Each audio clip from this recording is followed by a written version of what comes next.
Un bitcoin à 42 millions de dollars. C'est en tout cas ce qu'espère la société de gestion d'actifs VanEck qui dévoile un plan pour sauver l'économie américaine.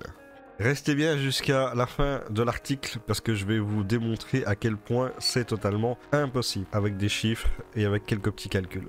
Les États-Unis pourraient réduire leur dette nationale de 35% dans les 24 prochaines années en constituant une réserve de 1 million de bitcoins, conformément à une proposition de loi de la sénatrice Cynthia Lummis, a déclaré la société de gestion d'actifs VanEck.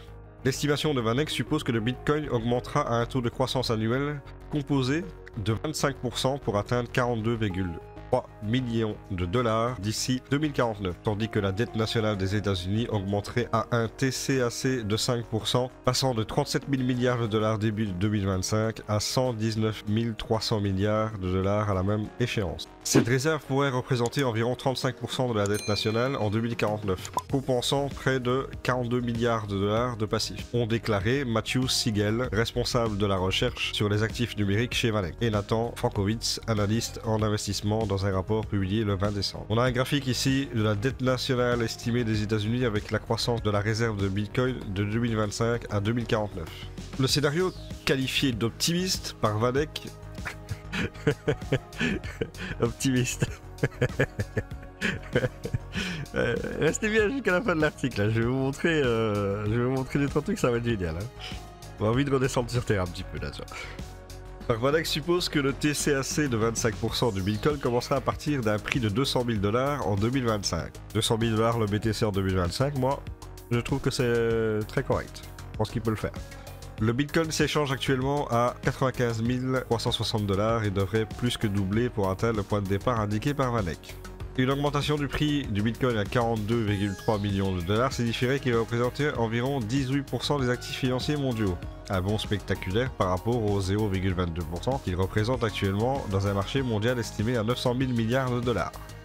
Ici, nous avons un tableau de l'estimation de la dette nationale américaine, des réserves de Bitcoin et de la valeur du Bitcoin à un taux de croissance annuel moyen présumé de 25%.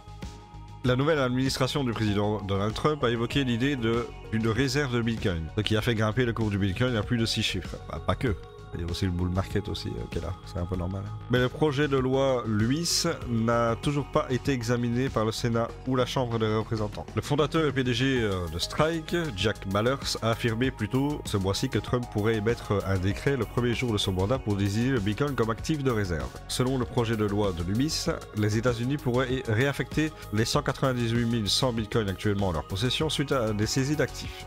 Les 801 900 bitcoins restants pourraient être financés via des fonctions de soutien d'urgence en vendant une partie des réserves d'or de 455 milliards de dollars du pays pour acheter des bitcoins. Je suis pas certain que vendre de l'or pour acheter du bitcoin soit le meilleur move de l'histoire. Après, ça reste mon avis. Ou en combinant ces approches. VanEck souligne que cette stratégie n'impliquerait ni création monétaire ni recours au fonds des contribuables. Effectivement, oui, il n'aura pas besoin d'utiliser la planche à billets. Ça c'est sûr. Maintenant, est-ce que c'est pertinent d'aller chercher un Bitcoin à 42 millions de dollars l'unité? J'en doute. Matthew Siegel et Nathan Frankowitz ajoutent que l'adoption du Bitcoin à l'échelle des États américains, des institutions et des entreprises renforcerait également leur estimation de croissance annuelle posée pour le Bitcoin et l'Ether. Les membres de l'alliance BRICS, Brésil, Russie, Inde, Chine et Afrique du Sud pourraient également influencer le prix du Bitcoin et encourager son utilisation comme monnaie selon Siegel dans un post publié le 21 décembre sur X. Il a déclaré, je cite, « Il est tout à fait possible que le Bitcoin devienne une monnaie largement utilisée pour le règlement des échanges internationaux par des pays cherchant à éviter l'augmentation exponentielle des sanctions en dollars américains. » Ok, bon. Alors ici on va se marrer un petit peu parce que j'ai fait quelques calculs. Pour avoir un Bitcoin à 42 millions de dollars l'unité, il faudrait avoir une capitalisation boursière de 819 trillions de dollars. 819 trillions de dollars. Pour vous donner une idée de la représentation en chiffres de ce que cela fait, c'est ceci. Voilà, 819 trillions de dollars. Alors moi je veux bien. Je veux bien être optimiste, pour le Bitcoin et tout, il n'y a pas de problème. Maintenant, faut peut-être se calmer un petit peu, hein, parce que 819 trillions de dollars, je veux bien, mais bon, les gars,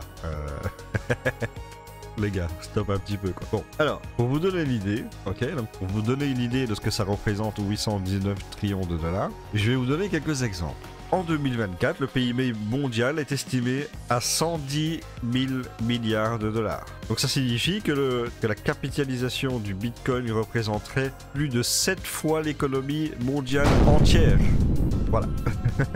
Je pose ça là, très clairement. Deuxième exemple. Apple, l'entreprise la plus chère du monde. D'accord, il a une capitalisation boursière d'environ 3 000 milliards de dollars. Et bien le market cap du Bitcoin à ce niveau serait 273 fois plus grand. Troisième exemple, la dette mondiale. Elle est estimée à environ 300 000 milliards de dollars. Le Bitcoin aurait une valeur de 2,7 fois toute cette dette mondiale. Et si je donnais un exemple visuel, si on empilait des billets de 1 dollar pour arriver à 819 trillions de dollars, la pile atteindrait plus de 83 millions de kilomètres, soit 217 fois la distance Terre-Lune. Voilà. Je pense que c'est clair, non? On va se calmer là un petit peu. 42 millions de dollars l'unité. Hein, c'est bien dans les rêves, mais dans la réalité, c'est un petit peu plus compliqué que ça. Voilà, donc c'est tout ce que j'avais à dire sur l'article. Donc on va passer maintenant à l'analyse du Bitcoin. Alors le Bitcoin continue tranquillement sa petite descente. Là il a 94 300 dollars. Il est toujours sur notre order block d'achat comme on voit ici. Donc pour l'instant ça reste positif. Il y a un support également à 92 000 qui est un support très solide pour l'instant. Donc tant qu'il ne le break pas, il n'y a pas à paniquer, tout va bien pour le moment. Il peut très bien repartir à la hausse par la suite. Sans problème, surtout qu'au niveau du RSI il commence à être en surachat. Et au niveau du MACD ça commence à se resserrer aussi. Donc c'est plutôt sympa à ce niveau là. Donc ça suit son cours. Faut laisser respirer un petit peu tranquillement et on verra par la suite. La Bitcoin dominance, bah, comme je l'ai dit hier, hein, donc il était sur un order block de vente ici, donc là il a crash comme je l'avais pensé. Ça a fait respirer un petit peu les altcoins, mais bon ce matin là c'est un peu rouge malheureusement. Mais sinon ouais, ça a fait respirer un petit peu hier soir les altcoins qui ont pu reprendre un petit peu de hausse. Donc pour moi très clairement la Bitcoin dominance devrait continuer à baisser progressivement. Et attention quand même qu'il est sur le bas du canal, mais il est en dessous d'un support. Donc pour le moment tout se passe bien au niveau de la Bitcoin dominance. D'ailleurs on a eu sur les MACD un signal de vente, on a une pastille rouge, un croisement. Donc signal de vente sur MACD avec le RSI qui descend. Donc c'est parfait.